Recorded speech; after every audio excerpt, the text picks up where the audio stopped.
नमस्कार मित्रमंडळी, मी दीपा गवी स्वागत करते तुम्हा सर्वांचं आपल्या छोट्याशा यूट्यूब चॅनलवरती। तर मंडळी, आज आपण ना शिल्लक चपात्यांपासून ना मस्त अशी रेसिपी बनवलेली आहे। सहसा काय होतं, थोड्या चपात्या जास्ती झाल्या की 2-3 चपात्या तरी उरतातच।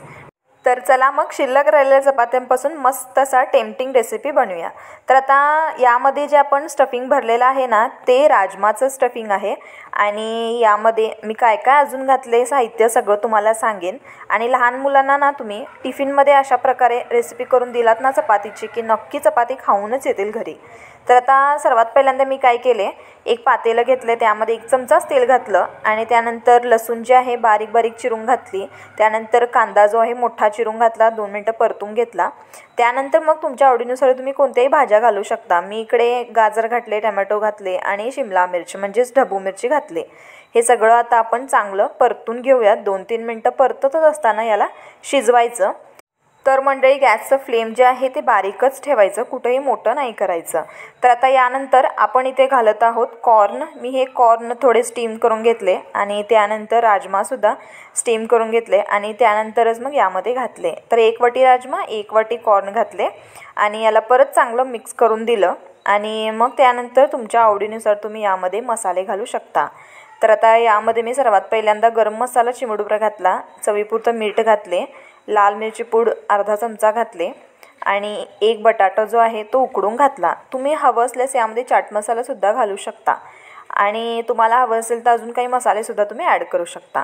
तर आता बटाटा उकडून घातलेला तो चांगला असा थोडासा कुस्करून घेतला, म्हणजे स्मॅश करून घेतला आणि त्यानंतर मग टोमॅटो केचप जे आहे 2 चमचे घातले। टोमॅटो केचपमुळे ना या भाजीला छान अशी चव येते, तर नक्की घाला। लहान मुलांना तरी खूपच आवडेल। टोमॅटो केचप म्हटलं की लहान मुलांना आवडतंच। तर आता टोमॅटो केचप घालून ना मस्त याला मी चांगलं शिजवून घेतले, आरतून परतून घेतले आणि जर काही बटाटे थोडे मोठे मोठे वाटत असतील तर ते तेव्हाच अशा प्रकारे चिरडायचे। आणि आता आपण याला काय करूयात की स्मॅशरने स्मॅश करूयात। तर आता ही भाजी जी आहे सगळी स्मॅश करून घ्यायची, म्हणजे कशी चपातीवर अशी छान बसते। तर आता मंडळी, अशा प्रकारची रेसिपी जर तुम्ही लहान मुलांना टिफिनमध्ये करून दिलात ना, की नक्की त्याने टिफिन खाऊनच येतील घरी। आणि लहान मुलांना म्हटलं की आता टोमॅटो केचप वगैरे खूप आवडतं, त्यामुळे टोमॅटो केचपसोबत तुम्ही ही चपातीचा रोल जो आहे, राजमा चपातीचा रोल, तो तुम्ही देऊ शकता।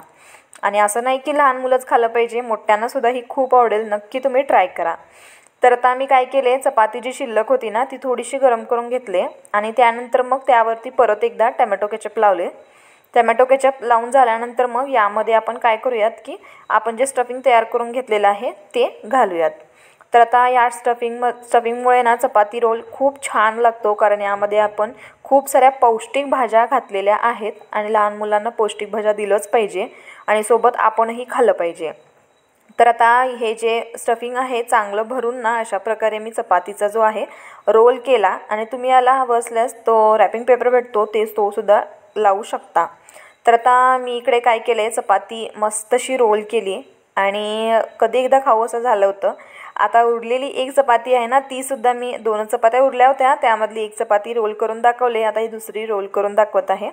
आणि रोल करून झाल्यानंतर ना मग मस्त टोमॅटो केचप घ्यायचा, टोमॅटो सॉस घ्यायचा, काहीही घेऊ शकता आणि मस्त याला एन्जॉय करायचं। तुम्ही इव्हनिंगमध्ये खा किंवा नाश्त्यामध्ये सुद्धा खा, खूप आवडेल तुम्हाला। तर मंडळी, आता तुम्हाला व्हिडिओ आवडला असेल तर नक्की व्हिडिओला लाईक करा, चॅनलला सबस्क्राईब करा, सोबत आवडलं की शेअरसुद्धा करा। तर भेटू पुन्हा चमचमीत रेसिपीजसोबत, तोपर्यंत स्वस्त राहा, मस्त राहा।